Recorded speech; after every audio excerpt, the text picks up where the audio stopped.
Welcome back, ladies and gentlemen. Thanks, as always, for fitting me into your podcast listening schedule. Laszlo Montgomery here, the China History Podcast. One of the top China history-related podcasts out there, I'll tell you that. Let's finish off the other three eunuch dictators of the Ming Dynasty and see what outrageousness they did that caused them to be considered so dreadful. The first of the four, Wang Zhi. We looked at him last episode. He did some damage, that's for sure. Not only led the Chinese army to its worst defeat in 5,000 years, his recklessness and failure to grasp the urgency of the situation allowed the Oirat Mongols to capture the Emperor of China. I'd say that's pretty bad. And for all that, Wang Zhi met a very fitting and bloody ending. And I didn't mention last episode, but even after all the damage he did, well, the Zhengtong Emperor, after he was back on the throne a second time, continued to honor his former Grand Eunuch posthumously. How's that for loyalty? Wang Zhi was the second of the four great eunuch dictators of the Ming. Another Wang, but not the same Wang as Wang Zhi. Wang Zhi was the first tone Wang, not exactly the same as the most popular surname in all of China, Wang, weighing in at more than 101 million people. First tone Wang doesn't even make the top 20. Remember I said last time when Zhu Yuanzhang and his son, the Yongle Emperor, when they were putting out the last resistance to Ming domination down in the southwest of China, they castrated a lot of these people in Yunnan and Guizhou and Guangxi, and Wang Zhi, he was one of those guys coming from the Yao people of those regions. His life was inexorably tied together with one emperor, the Chenghua Emperor, a.k.a. Emperor Xianzong, not to be confused with Emperor Xianzong of Tang or any other Xianzongs out there. There were a couple others. He got to be emperor by a simple twist of fate. You remember when the Zhengtong Emperor got captured at Tumu Fort? Well, his empress, now the Dowager Empress, she agreed to put the captured emperor's brother, the Jingtai Emperor, on the throne instead of negotiating for her husband's return, the Zhengtong Emperor. But in order to agree to this, her gimme at the imperial court was that her 2-year-old son, Zhu Jianshan, became crown prince, and ultimately the next emperor. And that is where Wan Zhen enters our story. Lady Wan, or Consort Wan. She was 17 years older than the 2-year-old crown prince, and the Dowager Empress arranged for Lady Wan to serve as maid, nurse, mother, playmate, and just about everything to her son. There was a short period when the Jingtai Emperor reneged on his agreement and imprisoned young Zhu Jianshan, and for a while this little boy royal was sequestered away with only Lady Wan and no one else to look after him. But when the Jingtai Emperor died in 1457, as we saw last time, the Zhengtong Emperor seized back the throne, and as soon as he did that, little 10-year-old Zhu Jianshan was restored as crown prince. In age 17, he became emperor. And he wasn't bad, in the beginning at least. The official Ming history said this Chenghua Emperor was diligent in every way and brought the dynasty back from the brink due to Wang Zhen's colossally bad idea. And even though he had empresses and consorts galore, the big scandalous thing about the Chenghua Emperor was that, well, despite Lady Wan being much older than the Chenghua Emperor, 17 years, as I just mentioned, well, she became his favorite consort by a landslide. And so everyone deferred to her as if she was the empress and not some hired help who just got lucky. And when the Chenghua Emperor was 19 and Lady Wan was 36, she gave birth to a son. And for 10 months she was walking on air as mother to the new crown prince. But tragically, the child suddenly died, and there went all her hopes and dreams. The eunuch Wang Zhi owed his rise to Lady Wan because he worked for her. He was one of her eunuchs, and he rode up the palace pecking order on her coattails. He stuck to her like glue, and with no small amount of help on her part, he made it all the way to Grand Eunuch, and by 1476 had become a trusted confidant to the Chenghua Emperor. And the Chenghua Emperor, after a promising start, began to lose interest in the whole emperor job. Wang Zhi saw an opening for himself. He was the one who suggested to the emperor to set up what became known as the Western Depot, or Xichang.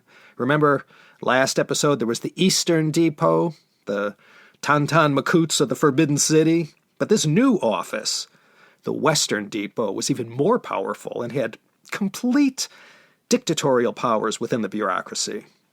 So now, in 1477, you had the dreaded Western Depot, and this ended up being the Changhua Emperor's primary tool of repression, especially during the second half of his reign. And Wang Zhi was put in charge. And it was the abuse of this office that gave Wang Zhi the second spot behind Wang Zhen as a bona fide eunuch dictator. And through the management of this Western Depot office, the authority Wang Zhi exercised rivaled the emperor himself. And during the mid-1480s, Wang Zhi's misapplication of the powers of the Western Depot led to many lives that were ruined or snuffed out because of his actions. Well, as much as the Changhua Emperor wanted to bring the fortunes of the Ming Dynasty back from the brink, he allowed events to overtake his good intentions, and even though the dynasty still had a century and a half to go yet, the Changhua Emperor, or Xianzong, if you want to go by his temple name, he ended up making a nice, royal contribution to the dynasty's decline.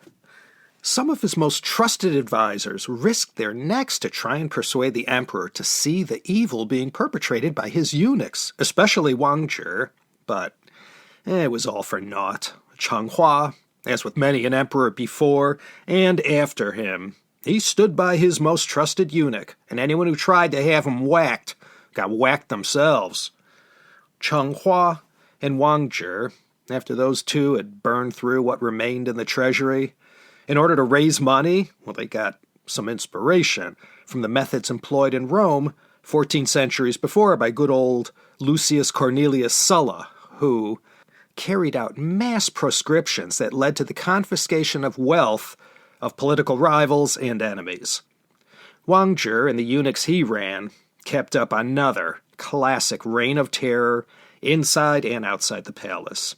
And it was this horror show of proscriptions and murder that he ran and the innocent lives ruined that earned him his place as the second eunuch dictator.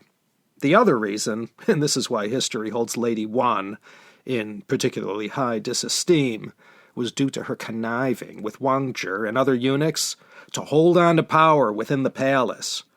Remember, her son with the Changhua Emperor tragically died, 10 months only, and Lady Wan, she was so understandably distraught and heartbroken, and was determined not to allow anyone else to sire an heir. And Wang Zhi and all the gonggongs who worked for him, a gonggong was an archaic usage of a familial term for court eunuchs. Well, they knew everything that was going on. Wang Zhi had turned the Western Depot into an information gathering and processing center without security cameras and the benefit of software that allowed you to keep tabs on every living soul. With none of that technology, they still had a lock on everything going on in the capital and beyond. And any concubine who had a roll in the hay with the emperor and became pregnant, well, guess what? The infant she gave birth to either died, especially if it was a boy, or the young woman was forced to have an abortion or given some potion to induce a miscarriage.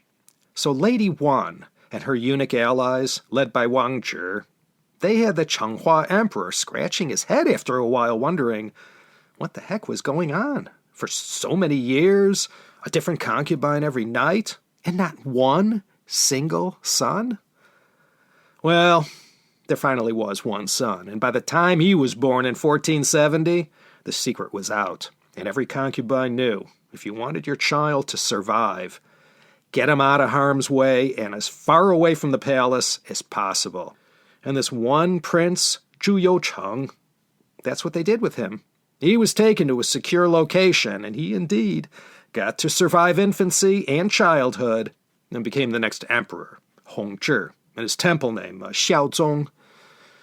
As for Wang Zhi, after all the lives he destroyed and all the horrors that came out of the Western Depot, He managed to finally run afoul of the Changhua emperor, and his life ended in disgrace after being demoted to becoming a common eunuch.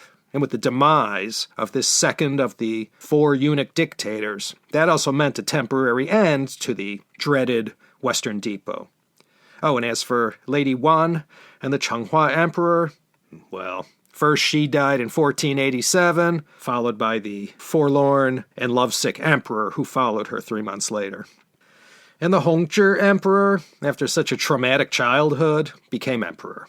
And this new 17-year-old monarch, after all the damage caused by Wang Zhi, did what a few emperors did as soon as they got comfortable on the throne. He cleaned house and eradicated the worst abuses committed by eunuchs, and brought the eunuch problem down to a manageable boil.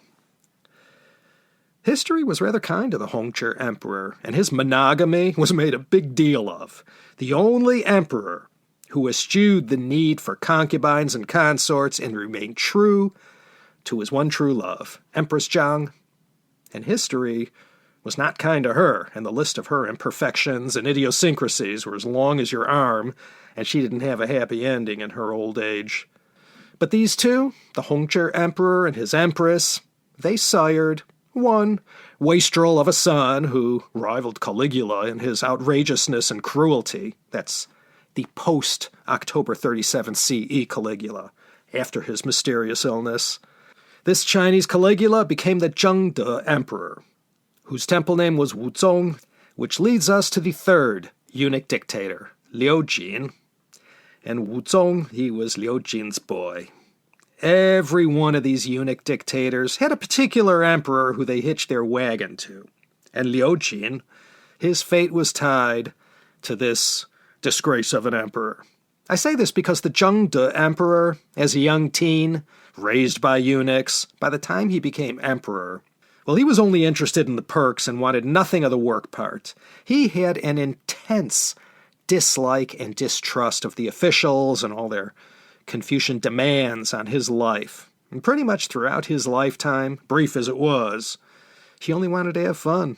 He lived for entertainment and having a gay old time, carousing and partying. That's all he did. He would even dress up incognito and go out and mingle with the masses and more vulgar aspects of Chinese society in Beijing. And Liu Jin, he got his start in the palace as the eunuch in charge of music and entertainment. So he became very important to the Zhengde emperor early on. And with the emperor's divine sponsorship, Liu Jin rose up quickly to the head of the imperial household. And he famously had 7 comrades who were part of his gang. And together, these ocho eunuchos were known as the 8 Tigers, the Bahu. And between 1506 and 1510, they just savaged the government, brought yet another reign of terror on the ruling class, aristocrats, military men, anyone who was unfortunate enough to get selected by them for a shakedown. And the Zhengde emperor, he stood by them and gave them the okay to go ahead and go after anyone they wanted. He even allowed the 8 Tigers to strut around the palace wearing dragon robes, Gunlong Pao, reserved only for the emperor. And with Zhengde, or Wuzong, the way he surrendered his authority to Liu Jin and his fellow Tigers, they were able to commit all their foul deeds with impunity. And the palace officials, well, they didn't take this lying down, and there was plenty of pushback. In May of 1510, a Ming prince, Anhua, rose up in rebellion against the eunuchs. But in an age-old story you're probably sick of hearing by now, Liu Jin's agents found out about what they were up to, and this rebellion was put down almost as fast as it started.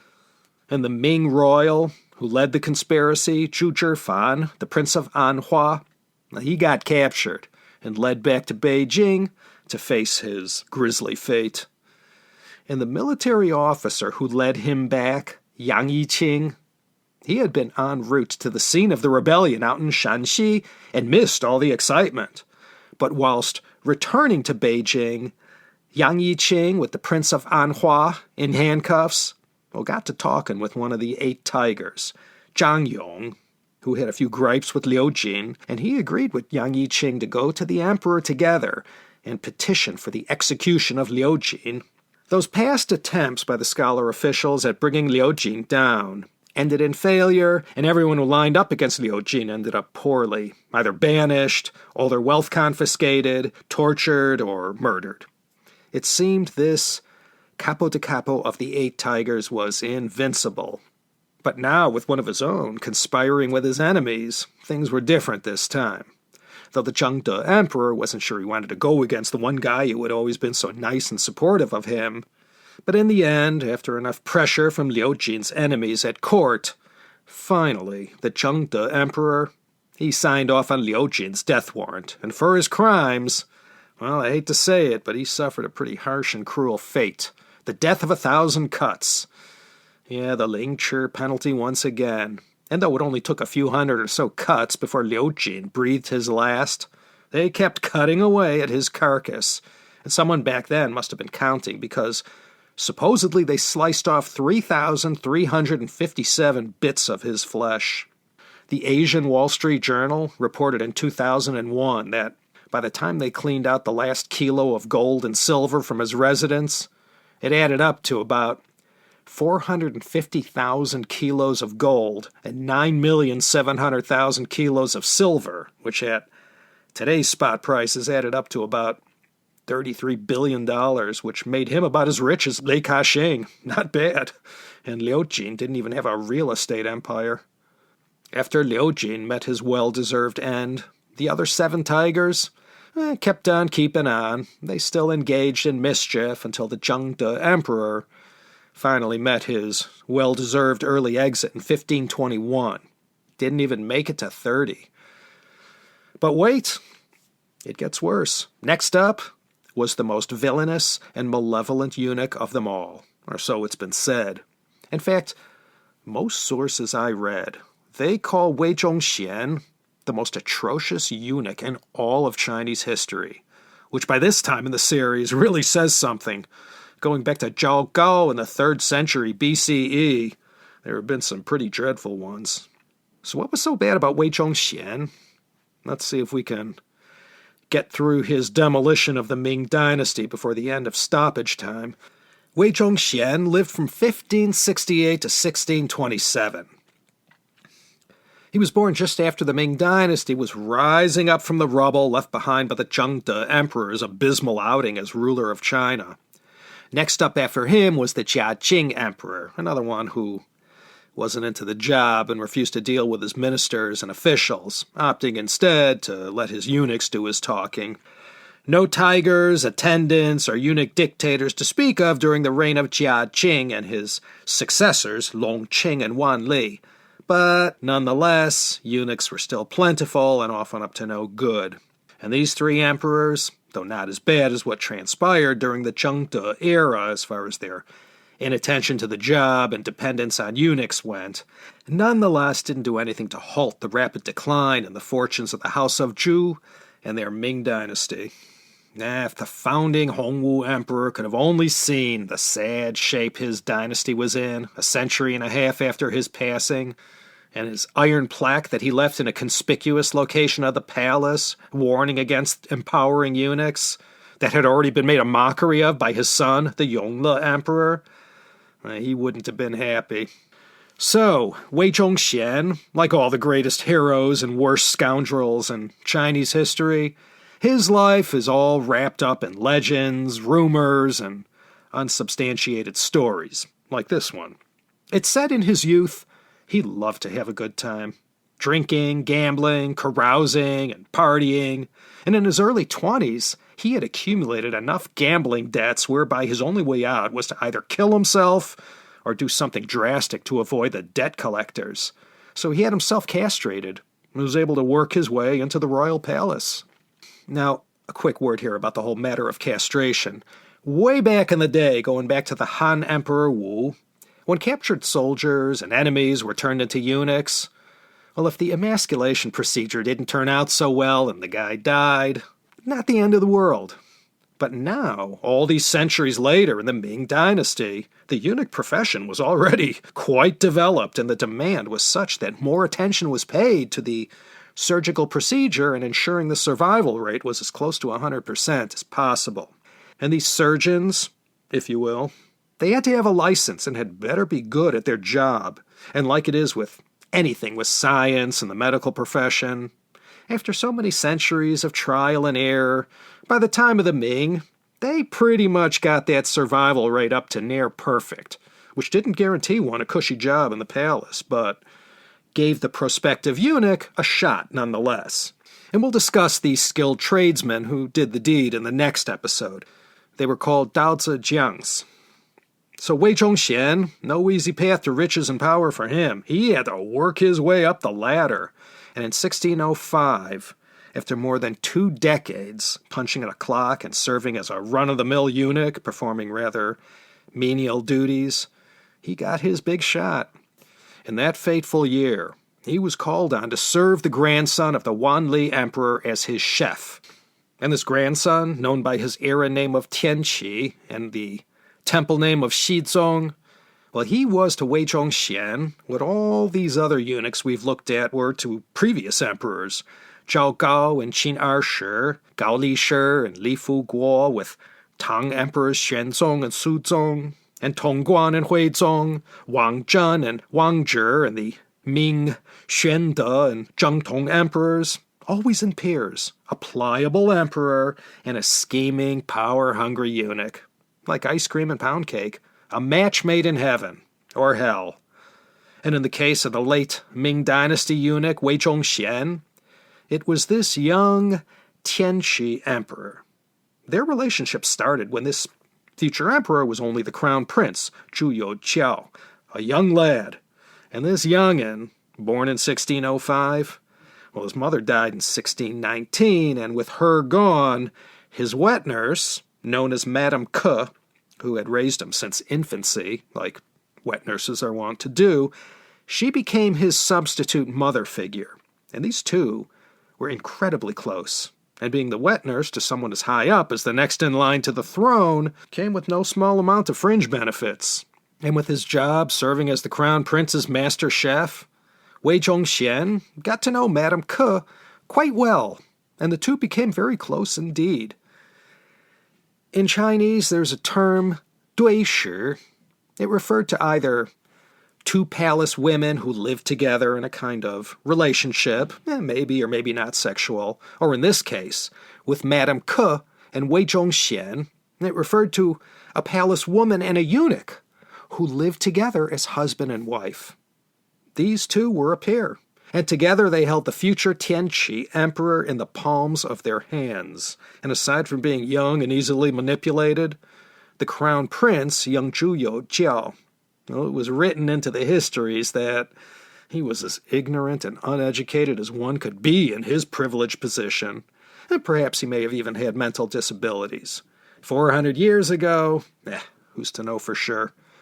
But over the course of his childhood, Madame Ke Shi, and Wei Zhongxian, well, they manipulated him to the extent that when he became the emperor in 1621, following the death of his father after less than a month on the throne, gee, wonder what happened, he did what many a previous emperor did, and left anything of importance to those he was closest with, in this case, his wet nurse and his eunuch cook. How could anything go wrong? And Wei Zhongxian, having once been a bit of a party animal and seeker of fun times in his pre-castration days, well, he was like a kindred spirit to this young emperor who had no interest in anything except carpentry, loafing, and seeking pleasures in all forms. And Wei Zhongxian took care of him in all these respects. Madame Ke had helped in greasing the wheels for Wei Zhongxian's rise to the top.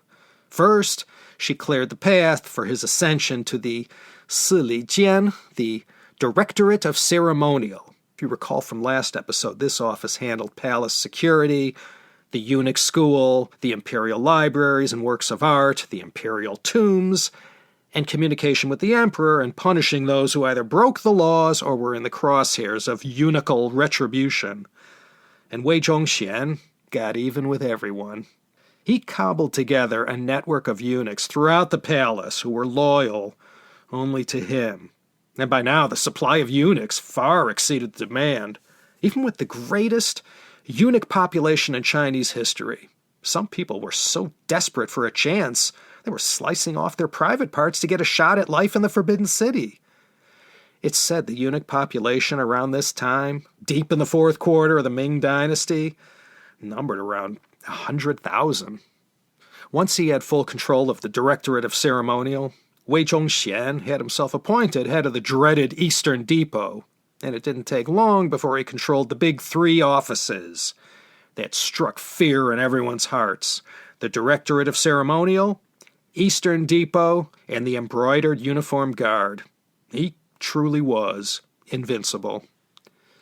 Madame Ke, she too had her rivals, and the one person who she had a serious hatred of, who out-trumped her in the palace, was the Tianqi Emperor's wife, Empress Zhang.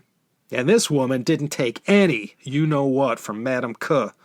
Like Roadrunner and Wile E. Coyote in the old Looney Tunes cartoon, Madame Ke kept trying to bring this empress down, but she failed time and again. Wei Zhongxian had his detractors, of course, and they all got murdered, or worse. His most formidable foes were a group of conservative Confucian scholar officials who comprised the so-called Donglin faction, the Donglin Dang. They had organized themselves during the reign of the Emperor Wan Li. They saw what was happening to the dynasty and tried to implement reforms that would, I guess you could say, make China great again. They tried a couple times, in 1622 and again in 1624. The first time, Wei Zhongxian fought back, had the Donglin Academy shuttered, and wiped out a number of the more high-profile Donglin members. Then 2 years later, having not learned their lesson, several Donglin faction leaders sent a memorial to the emperor enumerating 24 crimes that Wei Zhongxian had committed. You'd think they should have known that this thick-witted emperor wasn't going to side with them, but they went after Wei Zhongxian anyway, and what followed was a 2-year purge that saw all the leading members of this faction incarcerated, tortured, and executed in what was surely a painful ending for all who were on the receiving end of Wei Zhongxian's wrath. It took until the next emperor's reign before they could make a comeback. These years, from 1625 to 1627, are said to have been, at the palace level that is, the most bloody and gruesome years in Chinese history. And that, my good-looking listeners, says a lot. So with this last serious challenge to his authority done away with, you'd think Wei Zhongxian could kick back and relax. It wasn't meant to be, though. 1627, the year of the fire rabbit, was fated to be a rough one for Wei Zhongxian.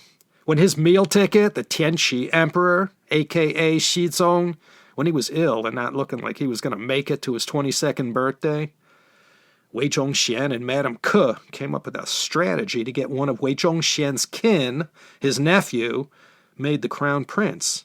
All they needed was Empress Zhang's okay, and they could take care of the rest. But she had always been wary of these two and had even tried to convince her not too terribly bright husband that this eunuch who he put so much trust and faith in was nothing but a Ming Dynasty jiaogao. You see, Wei Zhongxian knew one thing was for certain. If this emperor died, he was essentially screwed. So in trying to attempt this usurpation of the throne, Wei Zhongxian was trying to avoid having to run for cover if his young, foolhardy patron died suddenly. But that's what ended up happening. It's said Wei Zhongxian and Madame Ke were doing the same thing Lady Wan had attempted, killing and incapacitating any potential heirs to the throne. But as soon as Shizong, this hapless Tianqi emperor, breathed his last, the jig was up for these two perhaps lovebirds and partners in crime. As soon as the new emperor, Chongzhen, was comfortable on his throne, he ordered the arrest of these two. Their residence was raided and all assets confiscated. Madame Ke, she got beaten to death in prison. And Wei Zhongxian, he didn't get off so easy. Without his boy, the Tianqi emperor, to cover for him, and after all that he had done to so many innocents, He knew his end wasn't going to be by lethal injection. So he went and hung himself before he could meet the grisly end he knew was coming. And after his burial, the Chongzhen emperor gave the nod to dig up his corpse and have it publicly dismembered. This last and final Ming emperor, I'll give him an A for effort. He tried, but too much damage had already been done. And he too ended up hanging himself when the Manchus from the north were invading his capital and all was lost. The Ming Dynasty didn't fall solely because of Wei Zhongxian, but at a moment in history when a comeback could have saved the day and prevented the subjugation of China by the Manchus, Wei Zhongxian was too busy taking care of himself and having so many capable leaders and administrators bumped off. And as soon as the 20th century arrived on the scene and movies and television became popular, you can bet Wei Zhongxian has been a regular staple in many of these Ming Dynasty era miniseries and dramas. And one racy novel after another followed in the wake of his death, lifting him up as a kind of legend, exaggerating his alleged sexual prowess despite his shortcomings. In fact, this is a whole other subtopic to this general overview I've been presenting these past 4 episodes. The whole subculture of these pseudo-marriages between these emasculated eunuchs and the palace women of all sorts. There was a whole world going on that I'm not mentioning. That will have to wait till some other time. For now, this is Laszlo Montgomery of the China History Podcast, signing off from Los Angeles, California. Springtime is coming. Already moved the clocks forward last Sunday. My favorite day of the year. Qing Dynasty next time. I wouldn't miss that one for the world. And one last desperate plea to everyone out there.